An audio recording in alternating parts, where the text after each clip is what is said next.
باللحظة الأخيرة عبد الباسط يتدخل وتأجيل مباراته أو إلغاء مباراته ضد ساباهان الإيراني. الاتحاد متواجد في بطولته على ملعبه من جماهيره.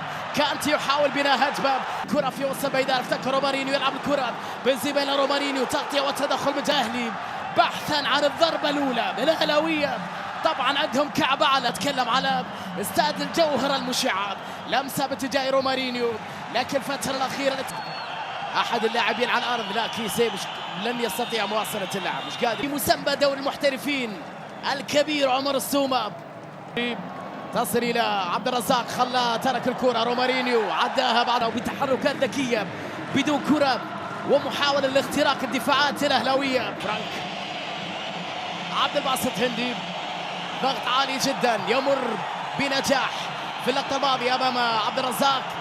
مجحد عبد الباسط هندي للبحث عن الكرة الطويلة للأمام، محاولة صعبة على بدأ في فراغ كبير بين خط الوسط والهجوم الاتحادي في هذا الموسم. طويل الكرة، فراس مراوغات وسرعة، لكن فراس عنده حتة الذكاء، حاول على اليسار يبحث عن التمرير، خطيرة لكن هندي يتدخل، واضحة وغير مقنعة بالنسبة لفريق سانتو. طويل الكرة من منطقة جزاء الفريق الخصم وليس من وسط الميدان للعلاج. طويل الكرة عبد الباسط، بينية حلوة لكاتي، كرة ولكن هندي يتدخل. الأهلاوية حماس الاتحاديين في اتحادية يعلمون الخسارة الديربي تكون صعبة، لمسة أمامية خطيرة. وين الكرة يا مهند؟ ماضية مدلة ترك مكانه وكذلك أمام مسعود.